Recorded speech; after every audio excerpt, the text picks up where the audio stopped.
Alors je vais vous dire, on m'a un peu piégé avec le titre de la table ronde là, et on a essayé de faire un programme en fonction de ça parce que le biomimétisme c'est quelque chose de très précis quand même, et on va élargir ça à l'idée au départ du corps de la cité, ou puisque c'est le sujet cette année, le corps ou la cité comme corps, et puis comment on va végétaliser ce corps, puisque c'est une grande question, et on ira avec deux spécialistes qu'on a ici jusqu'à la question de l'agriculture dans la ville. Je vous propose de vous présenter en fait pendant que j'essaie de terminer, comme ça va m'aider. Si vous pouvez chacun vous présenter, ce sera très bien. Merci. Alors, bonjour à tous et toutes. Du coup, moi, je m'appelle Baptiste Gras. Donc, je travaille à l'INRA et à AgroParisTech. L'INRA, c'est l'Institut national de recherche agronomique. Et j'ai fini l'année dernière une thèse sur les potagers sur les toits, où je m'occupais d'une expérimentation sur ce sujet. Et maintenant, je travaille, donc, comme Agnès d'ailleurs, sur la thématique donc, générale de l'agriculture urbaine, où je co-coordonne un projet de recherche où on s'intéresse à des fermes qui s'implantent en ville. Et d'ailleurs, un des sites qu'on suit est sur Nantes. Voilà. Donc, bonjour, Agnès Lelièvre. Donc moi je suis enseignant-chercheur en agronomie dans l'école AgroParisTech, et donc j'effectue ma recherche à l'INRA, dans la même équipe que Baptiste. Et donc je travaille en agriculture urbaine aussi, principalement à regarder comment fonctionnent les fermes urbaines et comment est-ce qu'on peut définir, évaluer leur durabilité, est-ce qu'elles sont durables. Et donc voilà, tout simplement, après une vie passée sur les grandes cultures, aujourd'hui je me retrouve en ville.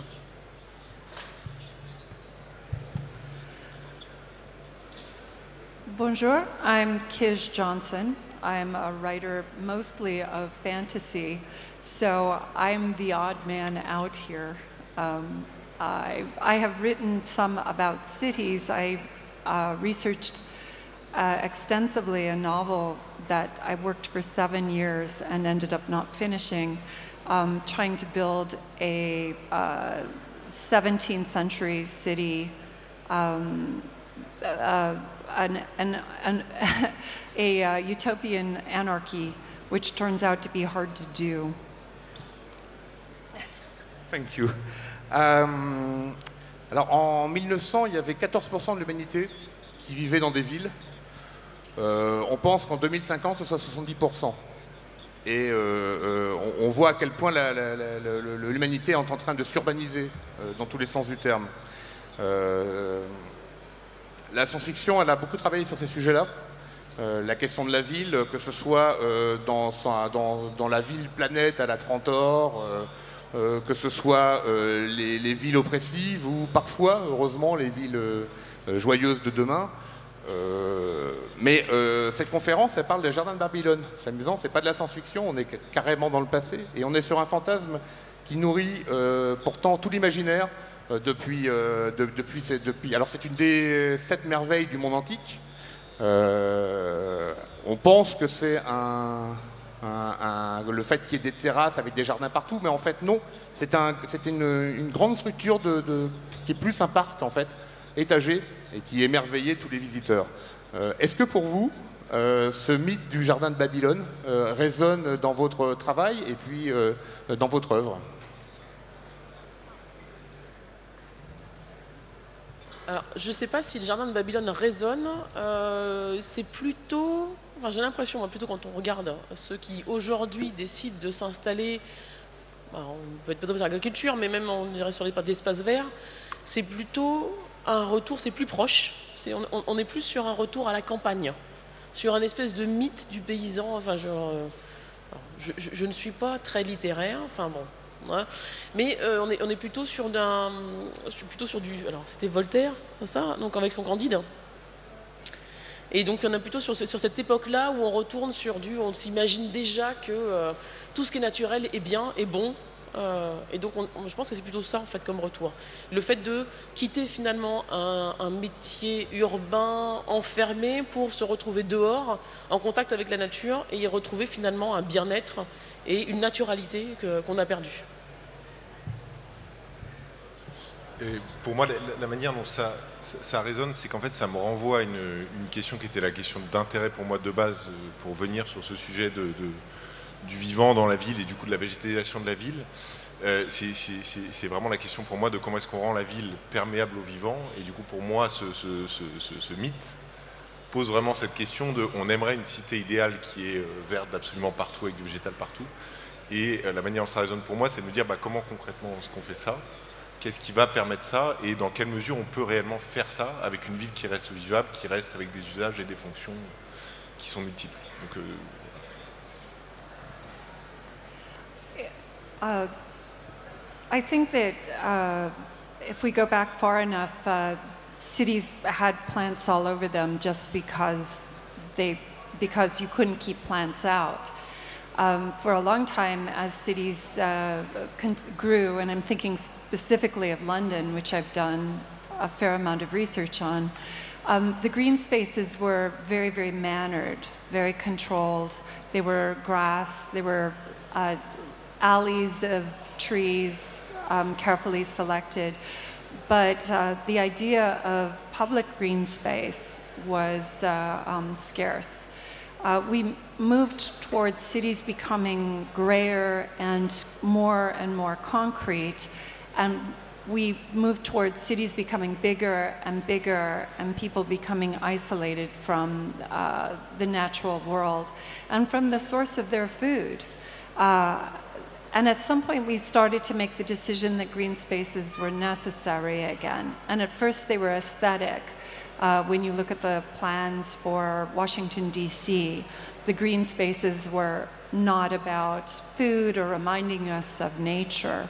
But by the 19th century, as we move into romanticizing nature, cities start romanticizing nature as well, and parks start to look like wild. And yet the city gets bigger. The wild is farther and farther away. So now we are at a place where we recognize the importance of both what I might call civilized green spaces, malls and flat lawns, and wild green spaces within a city. But meanwhile, the city is so large that we can't get to nature on our feet. And sometimes we can't get to nature in a car. I have no observation, that's just info. Pour information, à Paris, le premier square, il ouvre en 1836. C'est-à-dire qu'avant, il n'y a pas d'espace vert dans Paris. Alors, il y a eu un moment, les cimetières qui étaient un peu verdis, on trouve quelques espaces verts parce qu'il y a des abbayes qui ont un bout de jardin, qui arrivent à préserver, mais l'espace public vert, tel qu'on l'entend, c'est 1836. C'est quelque part même la Révolution. Avant, il y a des espaces verts, mais c'est les jardins du roi ou de sa mère, donc le Luxembourg, les Tuileries, enfin les jardins du Louvre actuellement. Donc il faut réaliser que on est bien en effet dans du jardin, c'est-à-dire dans de l'agrément qui parfois est ouvert au public ou pas, mais on a l'impression, alors là je vais vous poser la question, que l'agriculture a été chassée de la ville en fait. C'est-à-dire à partir du moment où on met des murailles pour se défendre à la fin de l'Empire romain, on a l'impression que les paysans n'ont plus le droit d'entrer dans la ville autrement qu'avec la nourriture à consommer. Vous avez l'impression à quel moment on envisage de les ramener? Non, mais c'est-à-dire que pour moi c'est un petit peu moins dichotomique que ça, mais je pense qu'il ne faut déjà pas oublier que sur une perspective historique, comme la plupart des villes avaient des ceintures maraîchères quand même qui étaient plutôt à l'extérieur de la ville, mais dont il y avait quand même une certaine perméabilité par rapport à la ville. Donc déjà je pense que l'opposition n'était pas complète. Après c'est sûr que nos villes se sont construites et continuent malheureusement à se construire majoritairement sur des espaces qui sont des espaces de production agricole, et donc la ville a dévoré petit à petit ses ceintures maraîchères. C'est ce qui s'est passé à Paris dans énormément de villes. Mais donc de fait à bon nombre de moments l'agriculture s'est quand même retrouvée dans les interstices urbains, mais l'histoire et la manière dont on urbanise fait qu'au fur et à mesure on chasse et donc on repousse de plus en plus loin cette limite. Et à l'heure actuelle, on n'a toujours pas, c'est à l'heure actuelle des objectifs d'ailleurs au niveau étatique, mais on n'a pour l'instant pas refait la bascule d'arrêter d'artificialiser des terres et d'arrêter d'en grignoter. Mais de fait, l'agriculture faisait quand même pour partie de franges de la ville plutôt externe, mais malgré tout était dans certains interstices urbains du fait de ce grignotage progressif. sais pas si je réponds. Oui, oui, c'est vrai. Mais elle était exclue des sphères du pouvoir, parce que les bourgeois, il y avait les rôtisseurs, les marchands de vin, mais il n'y avait pas il n'y avait pas les agriculteurs, ils n'étaient jamais représentés dans la ville, on a l'impression. Alors, il ne faut quand même pas non plus oublier que les marais, enfin le terme des marais, le maraîchage, ça vient justement des marais de Paris. Donc il y avait des maraîchers dans Paris jusqu'au 19e siècle. Ils produisaient dans Paris. Vous avez vu qu'il y avait une production extrêmement efficace. Bon, ils profitaient effectivement aussi du fumier de cheval, hein, soyons honnêtes, hein, avec tous les chevaux qui passaient. Il y avait de quoi chauffer et de quoi fertiliser un peu tout ça. Et donc on avait du maraîchage dans Paris, au cœur de Paris. Jusqu'à ce qu'il soit chassé, effectivement. Alors là, il y a un spécialiste, Jean-Michel Roy, qui est spécialisé sur cette question de l'histoire, justement, de comment le maraîchage s'est retrouvé sorti de la ville à cette époque-là, hein, et quels étaient les échanges qui se passaient entre l'intra-urbain et puis les périurbains, où la majorité de maraîchage se faisait, comme dit Baptiste. Mais il ne faut peut-être pas oublier, justement, s'il y a une ville qui s'est faite, c'est qu'il y avait de quoi nourrir des gens. Donc c'est pour ça que les villes sont sur les meilleures terres, entre guillemets. Là où on pouvait produire à manger, les gens se sont installés, il y avait de quoi nourrir une population croissante. Et au fur et à mesure que la population croissait, la ville grossit parce que finalement, on gagne plus d'argent à construire une maison qu'à faire pousser 3 blés, quoi. Donc il n'y a pas de mystère. La bétonisation est un vieux phénomène, en fait. C'est rien de nouveau. Mais juste un petit parallèle quand même intéressant là-dessus, c'est que les maraîchers justement du 19e à Paris sont quand même toujours à l'origine d'innovations techniques qui sont remis au goût du jour aujourd'hui, notamment par des gens comme Coleman, d'un point de vue agronomique, qui sont des personnes qui sont soit aux États-Unis, soit Jean-Martin Fortier par exemple au Canada, qui réutilisent ces techniques-là de maraîchers parisiens du 19e, qui sont maintenant réutilisées à l'heure actuelle par les maraîchers urbains, et qui étaient des techniques qui ont été inventées aussi parce qu'on était sur des formes d'agriculture très intensives, justement poussées par la pression foncière qu'on avait autour. Mais donc l'agriculture était bien quand même pour partie une composante de la ville. Après, petit à petit, le transport, les coûts, l'ouverture à la mondialisation a fait que ça a été définitivement chassé et quasiment anéanti dans la plupart des villes. Ce qui veut dire aussi que la seule agriculture qui a survécu en ville, le plus longtemps, c'était celle qui rapportait de l'argent. Donc on produisait des fruits et légumes, on chauffait par le fumier, donc on avait des choses qui produisaient plus tôt ou plus tard. Et puis on avait, là, si on prend d'autres exemples, des choses, moi ça m'a toujours impressionné, les murs à pêche de Montreuil, on était dans la ville de Montreuil, contre les murs, quelques petits pêchers, où ils avaient des techniques très spéciales, ils marquaient, ils faisaient des dessins sur les pommes et sur les pêches, et ça se vendait même au Tsar, en Russie, enfin bon voilà, c'était extrêmement connu. C'est ce qui avait permis de défendre, ce qui permet qu'aujourd'hui il reste encore quelques murs à pêche en plein milieu de la ville de Montreuil par exemple.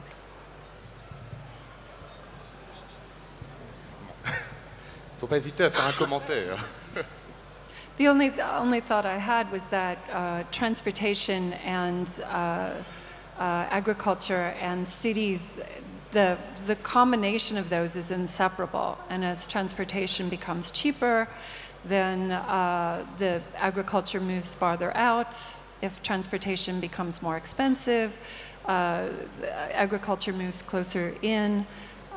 But you have to have the transportation to manage, or you have to have local, very local agriculture to have a major city. But you can't do without one or the other in some relationship. Avant d'arriver vraiment à l'agriculture urbaine, il y a quand même eu un mouvement à partir de l'après-guerre qui a été de construire des villes nouvelles à la campagne. Comme disait Alphonse Allais, il faudrait construire les villes à la campagne, l'air y est plus pur, et on l'a fait, ce qui était un gag, un bon mot au début à la fin du 19e est devenu une activité. Et puis il y a eu aussi la création des banlieues, qui sont des cités-jardins, cauchemardesques par beaucoup de côtés, mais une maison, un jardin, une maison, je parle de la banlieue pavillonnaire, pardon, je précise, une maison, un jardin, une maison, un jardin, on pourrait regarder d'en haut, c'est gris vert. Est-ce que c'est la pire manière de ramener la ville, amener la ville à la campagne quand on y fait des tours, ou mettre tout le monde dans un petit jardin, une petite maison? Est-ce des bonnes ou des mauvaises manières de retourner un peu au vert? Je ne vais pas dire si c'est bon ou mauvais. Par contre, ce que je peux dire, c'est que sur certaines de ces banlieues pavillonnaires, si on va aux États-Unis par exemple, il n'était pas question que ces jardins qui étaient visibles soient productifs. C'était de la pelouse, que ce soit beau. On est toujours dans le Louvre ou enfin de les Tuileries, ou dans finalement c'est mon petit château, mon petit jardin. d'où il y a en fait, certaines parties des maisons, il y a le jardin de devant et le jardin de derrière. Le devant, c'est celui qui montre à quel point on est bien et notre maison est belle et le jardin est joli et l'herbe est coupée à ras, bien propre. Et derrière, il y a la production alimentaire. Donc je ne sais pas si c'est bien ou bon ou si c'est idiot ou... Je sais rien, c'était.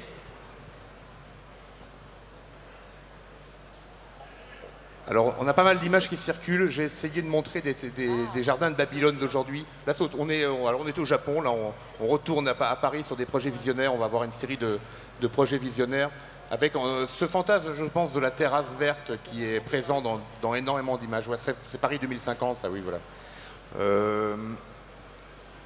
Avant de parler d'agriculture, même, le verdissement. L'idée même de ramener de la végétation pour la végétation, souvent, avant même qu'il y ait l'idée de faire de l'agriculture. Vous pensez que c'est...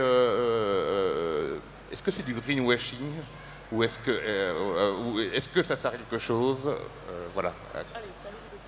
Je pense, enfin, je vais pas répondre à la question de manière greenwashing ou pas, mais pour moi, c'est surtout une nécessité par rapport... On sait aujourd'hui, donc vous l'avez dit au tout début en introduisant le débat, mais aujourd'hui, le monde est majoritairement urbain. En Europe, on est autour de 70% de la population qui est dans les villes. On sait que nos villes, dans leur manière de se développer à l'heure actuelle, dans leur manière de fonctionner, ne sont pas durables en tant que telles. C'est-à-dire qu'elles reposent sur une consommation de ressources, sur un impact notamment en termes de pollution de l'environnement qui est beaucoup trop important. Donc du coup, au-delà de la question du greenwashing ou pas, la vraie question, c'est comment est-ce qu'on arrive à faire de ces territoires quelque chose de durable, de résilient, et qui arrive à être un modèle qui puisse perdurer dans le temps. Donc dès lors, le panel de solutions qu'on a, parmi ce panel de solutions qu'on a, il y a la végétalisation de la ville qui permet, de par le fait qu'on va végétaliser une partie de ces espaces, de ramener à un certain nombre de fonctions, notamment environnementales, qui vont avoir un impact positif et qui vont contrecarrer pour partie ou générer des fonctions qui permettront d'atténuer cet impact de la ville ou de la rendre plus résiliente de certains aspects. Donc, quelle fonction, par exemple l'oxygène, j'imagine bien, mais... Il y a un certain nombre de fonctions auxquelles on peut penser, mais pour les classiques, et notamment sur les toitures végétalisées, va être le fait de retenir de l'eau, donc éviter que ces espaces urbains qui sont extrêmement imperméabilisés, sur lesquels l'eau va ruisseler, donc déjà poser des problèmes potentiels de crue derrière, et surtout des problèmes de pollution des eaux, parce que plus une eau va ruisseler, plus elle va se charger en polluant. Donc petit 1, un rôle potentiellement de rétention d'eau. Le fait que le végétal en ville va pouvoir évaporer de l'eau, donc refroidir aussi potentiellement la ville, va éventuellement stocker du carbone, va filtrer une partie des polluants, va générer un certain nombre de services sociaux, pédagogiques, etc., de bienfaits pour les citadins. Enfin bon, tout un panel de services qui permettent de rendre ce milieu à la fois plus vivant et plus durable. J'utilise peut-être un peu trop ce mot, mais c'est vraiment l'idée d'arriver à augmenter juste le fait que nos villes soient pérennes dans le temps et pas seulement consommatrices de ressources et génératrices d'impact et notamment de pollution. Donc après la question c'est quel espace vert on développe, comment est-ce qu'on le conçoit et où est-ce qu'on va le placer en ville pour arriver à une ville qui soit réellement résiliente et durable. Et c'est pour ça que je trouve ça intéressant d'avoir ces photos là. On a eu tout à l'heure la vision de Paris en 2050. Je pense qu'à peu près, enfin peut-être mon point de vue naïf, mais à peu près tout le monde sera d'accord pour que la ville de demain soit une ville verte. En tout cas sur les perspectives d'architectes, c'est très souvent, on a du vert absolument partout, c'est magnifique, ça donne envie. La vraie question derrière, c'est quelle technologie on met, qu'est-ce qu'on peut en attendre. Et donc c'est ce qu'on essaye de faire à notre petite échelle, nous, sur nos recherches, en étudiant donc, ce qu'on appelle des services écosystémiques, c'est-à-dire qui sont concrètement des bénéfices environnementaux. Pour vous citer un exemple, donc sur un des projets de recherche dont on s'occupe, c'est regarder une ferme urbaine qui est installée à un endroit, quel potentiel elle représente en termes de services, c'est-à-dire combien d'eau elle va retenir, est-ce qu'elle peut stocker du carbone, combien elle produit d'aliments, essayer de voir un petit peu l'impact de ces espaces pour derrière essayer de voir comment est-ce qu'on peut optimiser ces avantages et voir les endroits où c'est plus judicieux d'implanter. J'ai peut-être un peu trop dérivé. Non, c'était très bien. J'ai utilisé... Ah oui.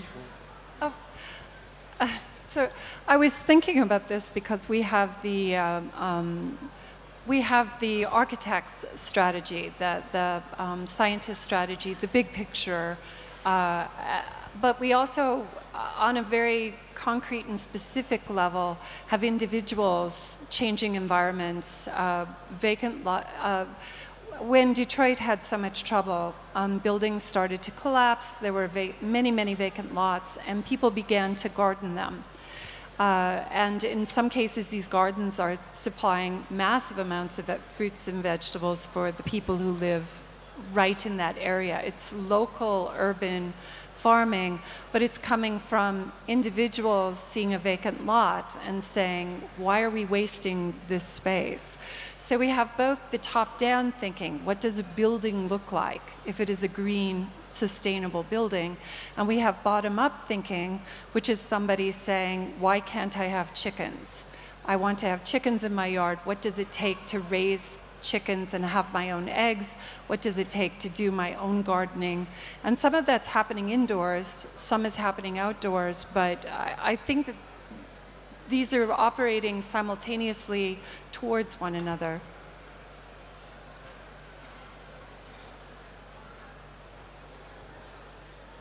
Alors je parlais de greenwashing parce qu'en fait en faisant mes recherches d'images et pour la table ronde, j'ai en fait eu du mal à trouver des immeubles construits.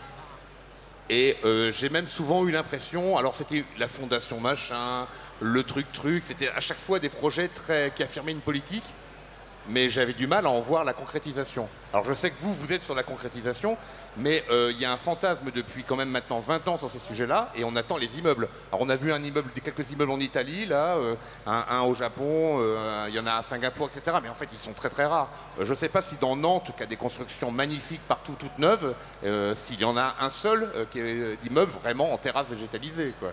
Alors que en roulant en voiture, en venant, j'ai cherché de l'œil en me disant il doit y en avoir plusieurs, donc je vais en voir un. Et c'est assez étonnant. Est-ce que vous avez, vous, l'impression que ça va enfin se concrétiser, ou on est pour l'instant dans une envie d'eux, mais pas d'une réalité? Il y a quand même des réalisations concrètes. Bon, là, on en a vu quelques-unes pour les murs végétaux, par exemple, du quai Branly juste avant. Il y a des réalisations concrètes qui existent. Après, pourquoi est-ce que c'est que des fondations, etc. C'est pas très compliqué, c'est que c'est malgré tout un investissement financier. C'est clairement un surcoût au moment de faire le bâtiment. Après, désolé, je parle beaucoup des toitures végétalisées, mais pour faire comprendre le pourquoi les toitures végétalisées pourraient aussi se développer, c'est que notamment, à la base, ça a été développé par des étancheurs, parce qu'en fait, les toitures végétalisées, du coup, permettent, du fait de créer un corps froid, en fait, sur le toit, de préserver la membrane d'étanchéité et donc permettre de doubler en gros en moyenne la durée de vie de la membrane, parce que ça évite des rayonnements solaires directs et ça évite des écarts de température très forts. Donc c'est un surcoût, il y a aussi certains avantages, mais malgré tout ça coûte cher de faire ça. Et donc tant qu'il n'y aura pas, désolé c'est un peu une prise à partie ce que je fais, mais tant qu'il n'y aura pas des aides ou en tout cas un encouragement à le faire, on restera sur des petites touches de verre qui seront très intéressantes, mais qui resteront anecdotiques, parce que pour se développer à large échelle, il faut à un moment donné qu'il n'y ait pas que des contraintes, mais qu'il y ait aussi une incitation à le faire. Et pour l'instant, on n'a pas, en tout cas en France, on n'a pas totalement... C'était pas au programme des accords de Paris ou ce genre de choses? Je ne saurais pas dire pour les accords de Paris. Enfin, ce qui est sûr, c'est qu'au niveau mondial, il y a des objectifs qui ont été fixés sur des questions de vie durable à un horizon 2030 et 2050. Ces mécanismes, après, les encouragements, ils doivent plutôt se faire au niveau national ou au niveau régional, voire même des villes. Il y a par exemple l'exemple de Bâle en Suisse qui a mis une obligation réglementaire de végétaliser un certain nombre de toitures, etc. Donc la question vraiment c'est, une fois de plus, comment est-ce qu'on conçoit ces espaces, mais ensuite quel mécanisme on met en place et que ça soit à plusieurs niveaux pour faire en sorte que ça soit développement des toitures ou même de parcs au sol soit favorisé ou soit permis. Un certain nombre de fermes urbaines qui s'installent aujourd'hui sont des projets qui plaisent beaucoup, qui ont beaucoup de succès, mais qui, au bout de 3 ans, 4 ans, peuvent péricliter parce qu'ils ont une instabilité foncière, il y a un coût du foncier qui est trop important. Donc on a vraiment là-dessus besoin d'inventer et de mettre en place des systèmes qui permettent de pérenniser un certain nombre d'installations de végétalisation, qu'ils soient agricoles ou non. Je pense que du coup, en fait, justement, c'est les collectivités qui prennent ça. En fait, moi, j'ai l'impression que c'est plutôt les collectivités qui prennent ça en main à différentes échelles, que ce soit la ville, la communauté de communes ou autre chose. En particulier par les outils. Enfin, ils prennent en main les PLU, les plans locaux d'urbanisme par exemple, où ils commencent à installer des choses. Je vois de plus en plus de collectivités qui décident de modifier la codification, le fonctionnement. Et puis on voit apparaître dans les marchés publics, donc on les appelle d'offres pour construire des bâtiments, l'obligation finalement d'y inclure de la végétalisation. Donc peut-être qu'on va voir arriver ces bâtiments. C'est vrai qu'aujourd'hui il n'y en a pas énormément. Il faut voir aussi donc, quand ça s'est mis en place, toutes ces incitations, combien de temps il faut pour construire ces bâtiments, les surcoûts qui arrivent toujours en cours de route, parce qu'en fait sur ce genre de choses, les surcoûts, on sait bien comment ça a toujours un surcoût sur une construction, Et puis, comme disait Baptiste, les incitations, elles peuvent aussi passer par des subventions ou par des... Tu as parlé de Bâle, mais par exemple aux États-Unis, on sait qu'il y a certaines fermes extrêmement connues qui ont bénéficié de subventions pour leurs services rendus à la ville, justement la rétention d'eau. Ce qui a aidé la Brooklyn Grange, par exemple, à New York. C'est un des exemples concrets que tout le monde cite parce que c'est un des seuls où on est sûr de connaître un peu ce qui a été versé, comment ça a été aidé, etc. Sur les toitures végétalisées, effectivement, c'est de... Alors peut-être en plus on ne les voit pas forcément, déjà. Bon. Mais j'ai l'impression qu'en tout cas, sur de plus en plus d'hôtels un peu chics, hein, ça fait le petit plus. Ou sur tout ce qui va être créer son propre parc immobilier ou des nouveaux immeubles, c'est le petit plus qui va pouvoir permettre de vendre l'appartement plus cher ou le loyer un peu plus, etc. Donc peut-être par ces incitations-là, on va commencer à voir apparaître ces choses-là. Je vois sur les ANRU, c'est tout ce qui est de renouvellement urbain. Sur la partie bailleurs sociaux et compagnie, il se pose de plus en plus la question aussi d'investir sur une dimension végétalisée, alors soit que ce soit sur les toits, que ce soit au pied d'immeubles. Mais voilà, je pense qu'effectivement, c'est beaucoup plus à des échelles plus locales que les choses se mettent en place et se développent. Et puis, ça dépend des sensibilités, finalement, du coup, des responsables locaux, clairement. On peut-être s'attaquer aux fermes elles-mêmes, puisque c'est votre cœur de métier.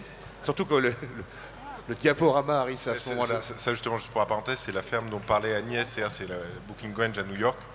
Et donc ce que disait Agnès, c'est qu'elle a été subventionnée, en l'occurrence par le département de la protection de l'environnement de la ville de New York, à hauteur donc, de $600 000 ou $700 000, pour justement le fait qu'il retenait l'eau et que sur le quartier de Brooklyn, il y a énormément d'enjeux d'érosion des sols. Et donc la ville a considéré que le fait que cette toiture qui est installée retienne de l'eau, donc permettre de contrecarrer pour partie ce problème d'érosion des sols, était quelque chose qu'elle devait subventionner. Bon, pour être honnête, ils avaient aussi envie d'encourager le développement du projet, mais ça n'empêche, c'est un des seuls exemples pour l'instant de fonction environnementale qui a été financée à ce titre. Alors, il y a des photos un peu partout, on a vu Paris aussi, c'est je crois des C'était le toit du Bajou. J'ai pas aussi Haussmann, je crois. Enfin, oui, bah, c'était voilà. Société. Là, on est à Chicago. C'est vrai qu'il y en a énormément qui se développent un peu partout. C'est une association qui s'appelle Veniverdi, donc à Paris, qui est sur un toit, là, en l'occurrence, qui est le toit d'un collège, qui est le toit du collège Henri Matisse, qui a maintenant été transformé. Peut-être juste sur l'agriculture urbaine, moi je serais assez pour rapidement avoir les questions des gens, mais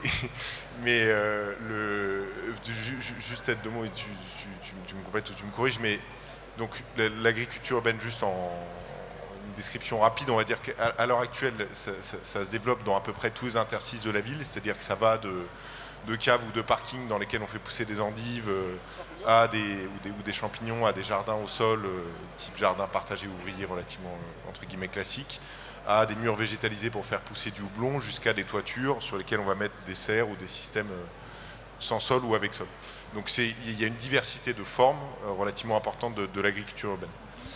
Et dans ce cadre-là, et juste nous, donc, dans le cadre de nos travaux de recherche, moi en particulier, donc, on s'intéresse à des fermes qui sont soit au sol, soit sur les toits, qui utilisent du sol ou un équivalent sol, et qui posent un certain nombre de questions, de par déjà le modèle économique qu'elles peuvent développer, l'organisation qu'elles ont, la gestion agronomique qu'elles ont mis en place, et également le fait que dans bon nombre de ces fermes, soit on a une problématique de sol pollué, parce qu'on est en ville et donc un bon nombre de sols urbains sont pollués, soit on a une problématique de recréation de sol, ce qui était d'ailleurs le sujet de ma thèse.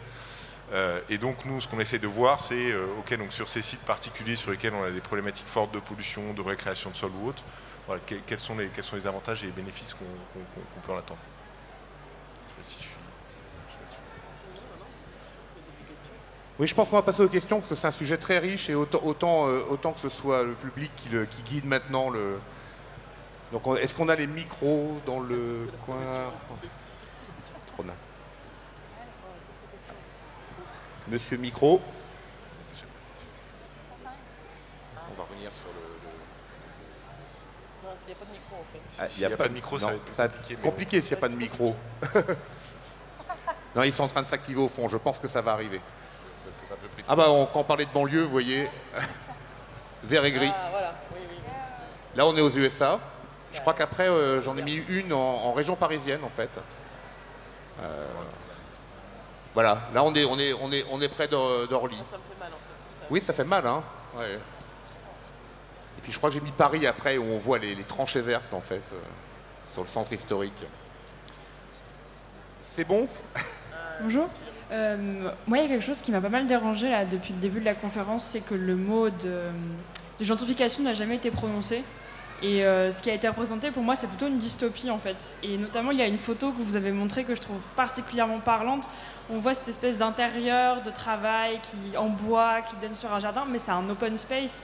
Et l'open space, c'est une violence salariale et ça crée des souffrances au travail qui sont énormes. Et du coup, à quel prix on veut végétaliser et surtout pour qui c'est qu'on brosse dans le sens du poil, quoi. Alors, je vais peut-être me répondre tout de suite. Effectivement, quand je disais que mettre du verre, ça fait payer plus cher, on est d'accord, il n'y a pas de mystère. À côté de ça, quand je vous ai dit sur le renouvellement urbain, c'est aussi les bailleurs sociaux, donc c'est les HLM aujourd'hui, qui s'emparent de la question et qui cherchent à mettre par exemple des jardins au pied d'immeubles, histoire de justement recréer un lien social. Alors ça marche ou ça marche pas, mais il y a des cas où ça a été fait et ça marche effectivement. C'est pas forcément impressionnant, mais c'est vrai qu'il y a une vraie question de gentrification qui va se poser. Et en même temps, c'est, comme disait Kij, c'est aussi quelque chose qui est pris en main par le bottom-up. Donc des gens, par exemple, l'exemple qu'on prend toujours, c'est Detroit, où le catastrophique, chômage, etc., et espace inutilisé, et installation, dans ces cas-là, de gens qui se remettent à produire pour se nourrir. Parce qu'il est impossible de trouver de la nourriture. Parce que les déserts alimentaires, c'est pas une blague, dans ces gens en particulier par là-bas, et donc ça reste une réponse. Alors il y a peut-être il y aura certainement une agriculture ou une végétalisation à plusieurs vitesses. Certes, celles qui seront à destination des gens qui ont besoin de nourriture. Là je disais, il y a un documentaire qui est passé il n'y a pas longtemps, quelqu'un qui produit en fait, et son rab de production, il le met sur une table pour ses voisins parce qu'il est dans une zone défavorisée. Et ses voisins ont du mal à se nourrir. Donc du coup, ils donnent la nourriture en plus. Donc il y a seulement des initiatives individuelles, des initiatives de bailleurs sociaux ou de collectivités. Et puis à côté de ça, il y a toute la dimension mercantile, finalement, de profiter de cet engouement pour le verdissement pour rajouter une couche de gentrification sur la zone. C'est sûr. Mais je pense que les deux ne sont pas incompatibles. C'est un complément très rapide, mais du coup, merci pour la marque. Et en effet, c'est très clairement, beaucoup de projets d'agriculture urbaine sont des illustrations de phénomènes de gentrification de beaucoup de quartiers. Après, je pense qu'il faut bien distinguer le fait que, comme disait Agnès, il y a un phénomène de mode actuel qui met l'éclairage sur beaucoup de projets qui sont en effet illustrateurs de phénomènes de gentrification. Pour autant, il y a encore énormément, et c'est pas la majorité des projets qui sont du coup comme ça, il y a encore énormément de projets qui ont avant tout une vocation sociale, qui sont dans des quartiers pas forcément favorisés. Donc je pense qu'il faut bien distinguer le phénomène médiatique qui fait qu'on éclaire certains projets dans une startup nation et ensuite la réalité concrète du terrain où on a un bon nombre d'associations qui ont avant tout une vocation sociale, pédagogique et qui ne sont pas forcément mises en avant. Enfin, juste pour pondérer peut-être un peu. Mais c'est sûr que médiatiquement, à l'heure actuelle, l'éclairage n'est pas mis là-dessus. Typiquement, ça, c'est pas du tout pour gagner de l'argent. Enfin, honnêtement, la ferme du Bonheur, par exemple, qui a la Défense sur une dalle d'autoroute, récupération de zones totalement polluées, c'est une démarche totalement sociale, sociologique et poétique en plus. Alors pour le coup, on est vraiment. Mais voilà. Donc il y a des exemples là, vous verrez dans les photos des exemples de choses qui sont pas. Et à l'inverse, là, on est sur du mercantile. Voilà. Bonjour. Bonjour. On a vu pas mal de toits végétalisés, les jardins de Babylone. Il me semble que ça ne répond pas à un problème. Qu'en est-il de la connectivité écologique ? C'est une très bonne question. Donc, à l'heure actuelle, un des enjeux justement, c'est au niveau des SCOT, donc schéma de cohérence territoriale ou des plans locaux d'urbanisme, il y a une volonté d'intégrer un certain nombre d'espaces verts dont les toitures végétalisées font partie dans une optique donc, de connectivité de ces espaces. Pour être honnête, sur les toitures végétalisées, c'est encore un énorme enjeu de recherche.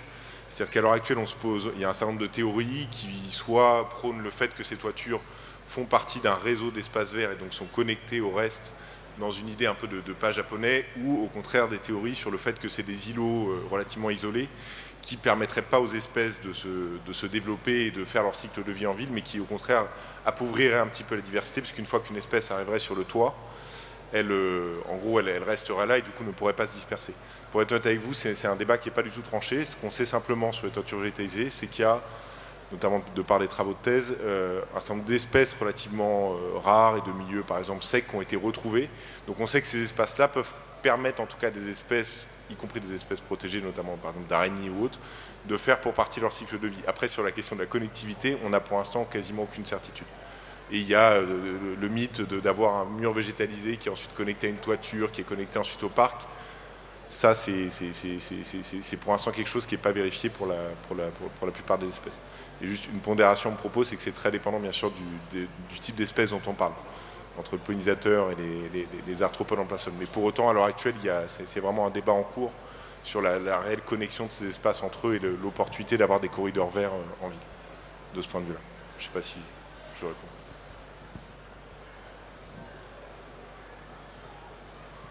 Bonjour, je vois que certains ont des appareils photo Canon. Sachez que Canon investit massivement dans les fermes hydroponiques.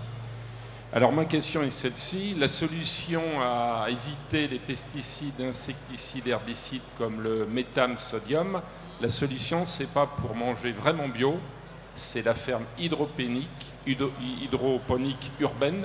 Et en plus, quand on est locavore, eh bien, on habite au 10e étage et on va à la cave acheter sa salade sans pesticides. Merci. Du coup, la question, c'est est-ce que c'est une vraie solution pour... Est-ce que c'est la vraie solution pour éviter tous les produits chimiques, la chimio dans l'alimentation? Oui, c'est ça, parce que l'hydroponie, c'est comme ça que sont produits 80% des tomates qu'on a en supermarché à l'heure actuelle. C'est une technique donc, qui est sans sol, c'est-à-dire que vous mettez votre plant de tomate, par exemple, dans un support qui est inerte, donc qui est soit de la laine de roche. Donc vous avez votre plant de tomate qui est dans la laine de roche et vous allez, donc ça ne délivre aucun nutriment, ça ne nourrit pas votre plante et vous apportez la nourriture à votre plante, en gros, en lui apportant de l'eau mélangée avec des engrais, en général minéraux. Est-ce que c'est la solution? Je ne vais pas me lancer dans les devinettes. Simplement, ce qu'on peut dire, c'est qu'à l'heure actuelle, en France, c'est une forme qui est relativement peu développée. Par contre, aux États-Unis ou dans des villes, par exemple, comme Singapour, on a des fermes en hydroponie qui se développent et qui ont réellement une pertinence sur des territoires où il y a, par exemple pour Singapour, un enjeu énorme d'accès et de foncier, et sur lesquels, sur ces territoires-là, c'est des projets qui marchent et qui répondent vraiment à une problématique. En France, je vais y arriver, mais juste du coup sur ce problème d'approvisionnement alimentaire, en France, je ne suis pas sûr qu'on ait cette problématique-là. À Paris, par exemple, on a quand même 50% de terres agricoles dans la région, donc on n'a pas forcément de problème directement d'accès au foncier. Ensuite, l'autre question, et la vraie question que pose l'hydroponie, c'est la consommation énergétique et la durabilité du système. Et là-dessus, le problème, c'est qu'on a relativement peu de transparence de la plupart des systèmes mis en place, en termes d'accès aux données sur quelle énergie est consommée, quels matériaux sont utilisés. On a des projets qui marchent, mais dont on ne connaît pas bien l'impact réel d'un point de vue environnemental. Et par exemple, l'Oufa Farm à Montréal est un des projets phares en termes d'hydroponie, donc c'est des serres sur des toits d'un bâtiment de bureaux de supermarché qui distribuent des paniers donc, à des loufavores dans la ville de Montréal. C'est un projet qui marche très bien, mais d'un point de vue impact environnemental, pour le moment, ils ont relativement peu nourri, à la fois la littérature scientifique ou même juste en termes d'information grand public, on a une transparence qui est relativement faible, donc qui ne permet pas forcément de juger de la durabilité de ce type de projet.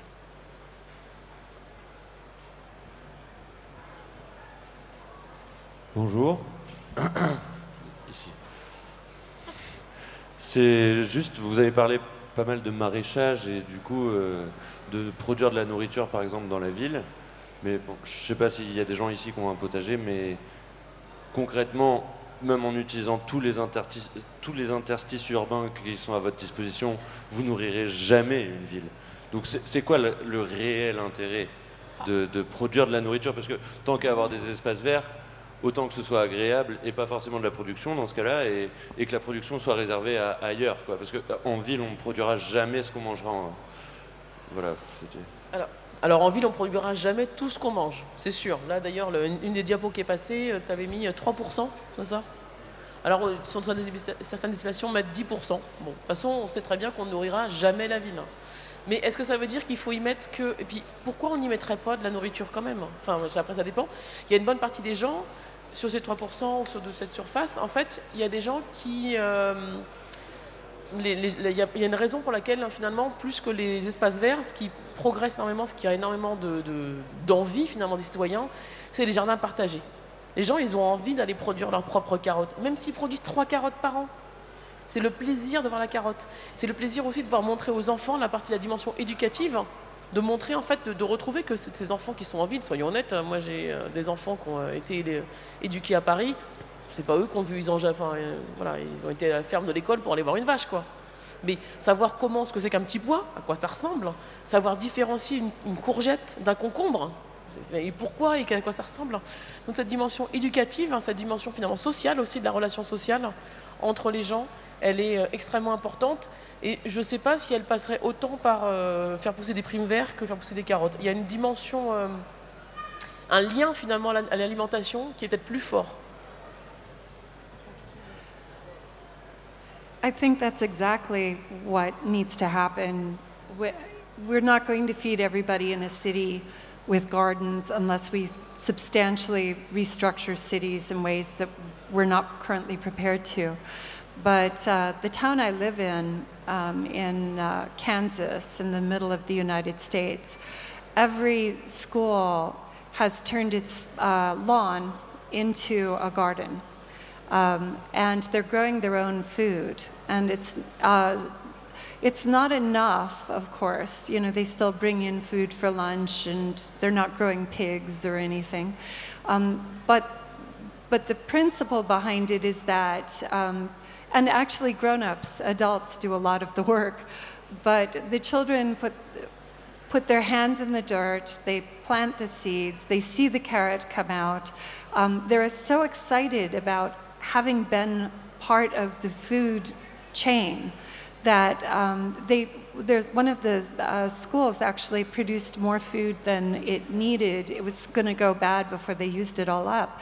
And they sold it to a restaurant. And they were so proud of themselves that they had become farmers, they had become industrialists. But what it's really all about is just retraining them. These are people who live in a state that is all agriculture. But the children growing up in this town hadn't ever grown anything. And so this was all about retraining them that food comes from the ground, food comes from outside of the grocery store. And it'll be interesting to see what happens in the next 10 years when these children are 24 and 25 and getting out of university. On parlait de connecter les zones vertes entre eux, mais connecter l'homme à la zone verte, c'est pas une mauvaise idée. Juste très rapidement, mais pour compléter, sur la plupart des projets qu'on suit, en fait, la fonction alimentaire, et c'est pas le cas pour tous, hein, mais est souvent anecdotique, et c'est souvent une activité sociale, pédagogique qui complète. Mais après, si après tout la solution ou ce que veulent les gens, c'est qu'on développe des parterres de fleurs à couper ou des parterres, peu importe, parce que la limite, ce qu'on en attend, c'est à voir quelle fonction on en attend, et si ces espaces le rendent, si c'est pas la production alimentaire que les gens veulent, à la limite, peu importe quoi.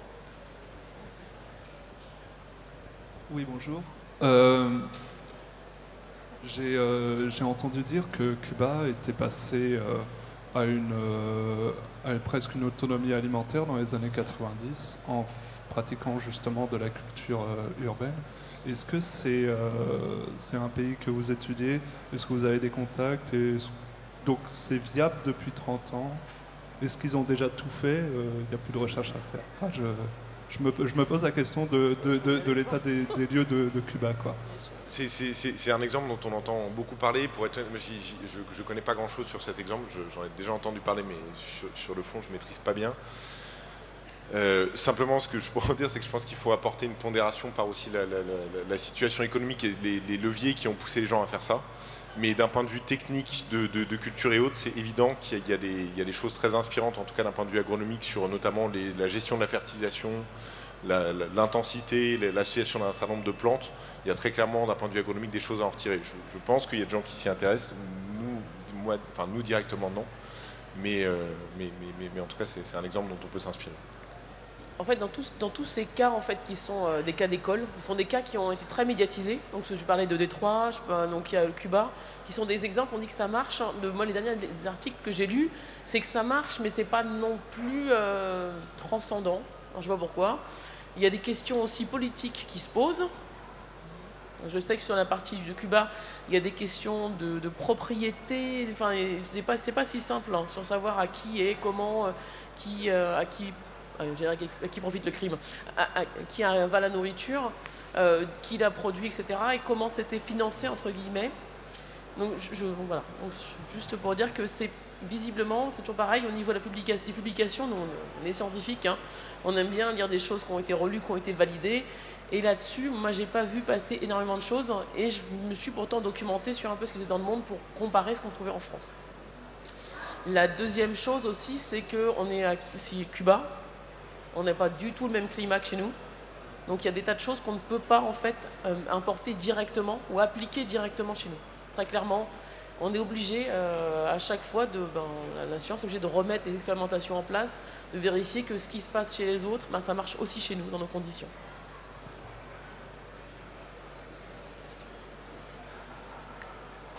Oui, bonjour. Là, vous parliez beaucoup de nourriture et sinon tout à l'heure sur l'isolement, enfin l'isolation, pardon, l'économie énergétique. Ça coûtait cher et du coup il n'y avait que des fondations qui se permettaient enfin c'est un peu de l'esbrouf, un peu voilà c'est beau voilà. Mais par rapport, est-ce que vous avez des résultats sur le coût de l'entretien avec le tropisme des végétaux et vu que ça dégrade, comment est-ce qu'on peut contrôler est-ce qu'on veut contrôler la végétation aussi? Pour pondérer un peu nos propos, on a quand même un petit peu caricaturé la situation. Il n'y a pas que des fondations qui font des toitures végétalisées. Sur les chiffres d'entretien, je ne préfère pas vous citer de chiffres comme ça. Par contre, je vous renvoie à notamment ce qui a été fait par l'Adivet, qui est une association, en l'occurrence autour des toitures végétalisées, et qui a produit un certain nombre de documents, notamment grand public, sur les coûts d'entretien d'une toiture extensive, donc avec une épaisseur de substrat relativement faible et une végétation qui est plutôt rase, mucinale, et des toitures qui sont avec une épaisseur de sol plus importante et une végétation plus diversifiée. Donc là-dessus, il y a déjà des choses qui existent sur les coûts d'entretien et le coût pour les personnes. Ça répond à votre... Est-ce que ça? Et oui, ça peut motiver les entreprises, mais ce que je dis, c'est que ce que je voulais dire tout à l'heure, c'est que le delta de coût ne sera pas compensé que par les avantages, en tout cas dans le système actuel. L'avantage environnemental de retenir de l'eau, personne à l'heure actuelle ne rémunère par exemple ce service.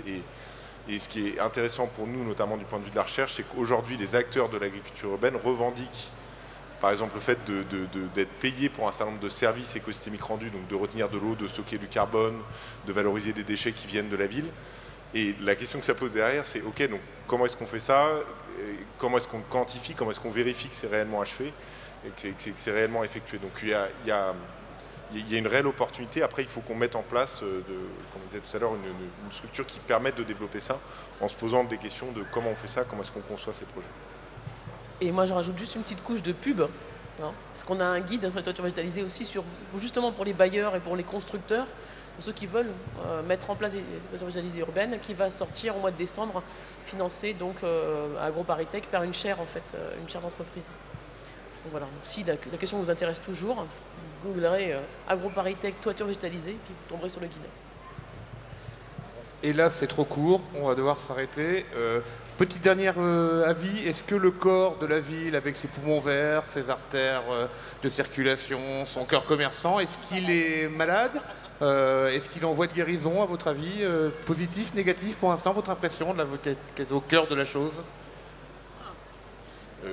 Très clairement, de mon point de vue, il est malade, et donc oui, après avoir, soyons optimistes, il est en cours de guérison. Après, la guérison reste pour l'instant anecdotique par rapport aux problèmes que ça pose. Mais les outils sont là, les opportunités sont là, à nous en saisir et de nous poser en tant que citoyens, en tant que chercheurs, en tant qu'entrepreneurs ou autres, les bonnes questions et d'entreprendre des choses qui vont permettre de guérir un peu ce corps. Mais juste l'analogie du corps, je trouvais très intéressante parce que vraiment, ça renvoie des approches en termes de recherche sur le métabolisme urbain, des approches de flux dans la ville, etc. Et qui sont, je pense, des approches qui vont nous permettre un des outils vraiment utiles pour dépasser un certain nombre de problématiques. Merci beaucoup.